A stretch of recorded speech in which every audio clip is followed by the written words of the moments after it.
नमस्ते। आज के इस खास विश्लेषण में हम एक बहुत ही दिलचस्प और कह सकते हैं एकदम क्लासिक कहानी पर बात करने वाले हैं।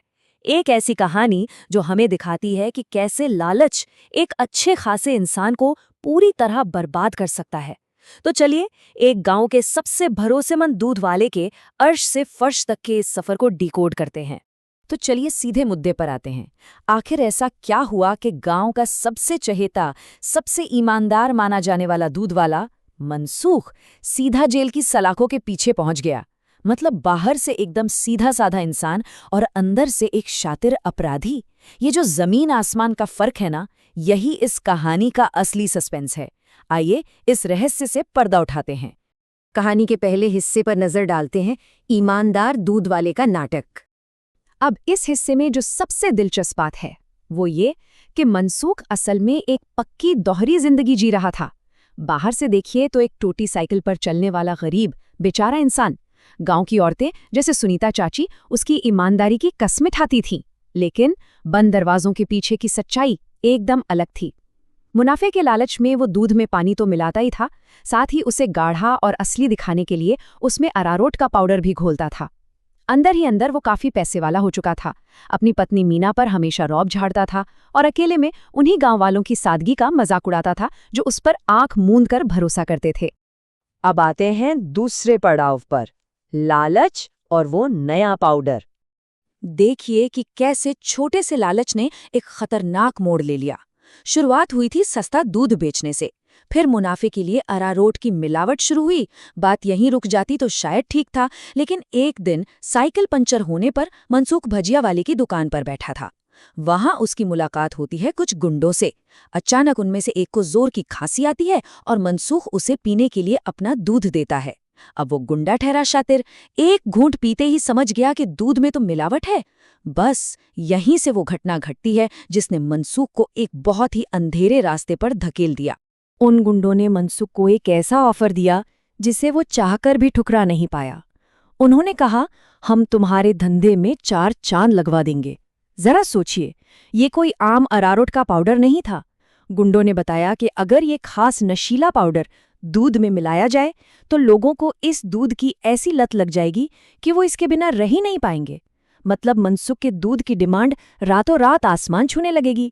लेकिन ये जो जादुई फॉर्मूला था ना, ये इतना सस्ता नहीं था। इस नए पाउडर के सिर्फ एक छोटे से पैकेट की कीमत थी पूरे 1000 रुपए। जी हाँ, 1000। शुरुआत में तो मनसूख इतनी भारी कीमत सुन के घबरा गया, पीछे हटने की भी सोची। लेकिन जैसे ही उसके दिमाग में मुनाफे का कैलकुलेशन हुआ, उसका लालच उसकी घबराहट पर पूरी तरह हावी हो गया। उसने तुरंत पैसे निकालकर थमा दिए। छोटे मोटे गलत काम अक्सर कैसे एक बड़े अपराध में बदल जाते हैं, ये उसका एक परफेक्ट उदाहरण है। अब कहानी में एंट्री होती है एक नए किरदार की, यानी पुलिस वाले की एंट्री। तो यहाँ सबसे अहम बात यह है कि सुनीता चाची के दरवाजे पर हुई एक दस्तक ने पूरा खेल पलट दिया। वहां शहर का एक पुलिस वाला मनोज अपनी छुट्टियां बिताने आया था। अगले दिन जब मनसूख वहां दूध देने पहुंचता है और उसे पता चलता है कि ये नया मेहमान असल में एक पुलिस वाला है, तो डर के मारे उसके हाथ से दूध का बर्तन ही छिटक जाता है। उसकी तो जैसे सिट्टी पिट्टी ही गुम हो गई। खौफ इतना कि उसने तुरंत अपना सारा मिलावट का धंधा रोक दिया और वहां से भाग खड़ा हुआ। सवाल ये था कि क्या अब मनसूख अपने ही बुने जाल में बुरी तरह फंसने वाला था? दहशत के मारे उसने खुद को घर में ही कैद कर लिया और बीमार होने का नाटक करने लगा। हद तो तब हो गई जब मनोज खुद उसके घर दूध लेने पहुंच गया। मनसूख ने हड़बड़ाहट में झूठ बोल दिया कि गर्मी से सारा दूध फट गया है। और तो और उसने अपनी पत्नी मीना को भी बुरी तरह डांटा। पता है क्यों? क्योंकि मीना ने मेहमानबाजी करते हुए मनोज को असली दूध की चाय और एकदम शुद्ध पनीर के पकौड़े खिला दिए थे। मनसूख को खौफ था कि मनोज कहीं शुद्ध दूध का स्वाद न पहचान ले। और यहीं से शुरू होता है हमारा अगला भाग, मीना की एक बहुत बड़ी गलती। अब देखिए, इसे डार्क कॉमेडी कहें या किस्मत का खेल, मीना मनसूख के रोज रोज के तानों और अपमान से पूरी तरह तंग आ चुकी थी। कुछ दिनों बाद जब मनसूख को लगा कि मनोज वापस शहर जा रहा है, तो उसने राहत की सांस ली और सोचा, चलो फिर से धंधा शुरू किया जाए। इसी बीच मीना ने सोचा कि क्यों ना वो खुद ही अपने पति का काम थोड़ा आसान कर दे। उसने बिना बताए वो सारा पाउडर उठाया और दूध में मिलाते हुए मन ही मन सोचा, 5 पूड़ियां दूध में डाल दी तो इन्हें तो आसानी हुई ना।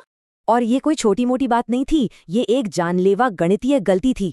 गुंडों की एकदम सख्त हिदायत थी कि एक बड़े कैन में सिर्फ 1 पैकेट मिलाना है, लेकिन मीना ने अनजाने में पूरे 5 पैकेट उस शक्तिशाली नशीले पाउडर के दूध में उड़ेल दिए। जरा सोचिए, सीधे 5 गुना डोज। तो चलिए देखते हैं इसका नतीजा, लालच का बुरा अंजाम। आइए देखते हैं कि इसके बाद घटनाक्रम कितनी तेजी से आगे बढ़ता है, एकदम रैपिड फायर की तरह। पहला, स्टेशन पहुंचने पर मनोज को पता चलता है कि उसकी ट्रेन अचानक कैंसिल हो गई है। दूसरा, मनोज घर वापस लौटता है और सुनीता चाची उसे वही नशीला दूध पीने को दे देती हैं जो मनसुख अभी अभी देकर गया था। तीसरा, दूध का घूंट पीते ही मनोज का सिर चकराने लगता है, उसे भयंकर नशा होता है और एक पुलिस वाला होने के नाते वो पलक झपकते ही पूरी साजिश समझ जाता है। और चौथा, तुरंत गिरफ्तारी। उधर मनसुख पूरे गांव में दूध बांटकर जैसे ही चैन की सांस लेने घर बैठता है, मनोज सीधा आकर उसका कॉलर पकड़ लेता है। एक ही झटके में मनसूख का पूरा साम्राज्य ताश के पत्तों की तरह ढह गया। शहर की पुलिस ने उसे तुरंत गिरफ्तार कर लिया। उसकी निशानदेही पर उसके वो गुंडे साथी भी पकड़े गए। और सबसे बड़ी बात, उस ईमानदार और बेचारे दूध वाले का असली लालची चेहरा पूरे गांव के सामने बेनकाब हो गया। ये वाकई बड़ी अजीब बात है ना, कि अपनी पत्नी के प्रति उसका जो लगातार बुरा व्यवहार था, वही अंत में उसके पकड़े जाने की सबसे बड़ी वजह बना। तो अंत में ये पूरी कहानी हमें एक बहुत ही गहरे सवाल के साथ छोड़ जाती है। क्या अमीर बनने का शॉर्टकट कभी सच में कोई शॉर्टकट होता है, या फिर वो बर्बादी तक पहुंचने का एक सबसे तेज रास्ता है? इस विश्लेषण से एक बात तो बिल्कुल साफ है कि लालच, धोखे और बेईमानी की नींव पर बनी कोई भी इमारत ज्यादा दिन तक खड़ी नहीं रह सकती। इस मजबूत विचार के साथ हम आज की ये चर्चा यहीं समाप्त करते हैं। इस सवाल पर जरूर विचार कीजिएगा।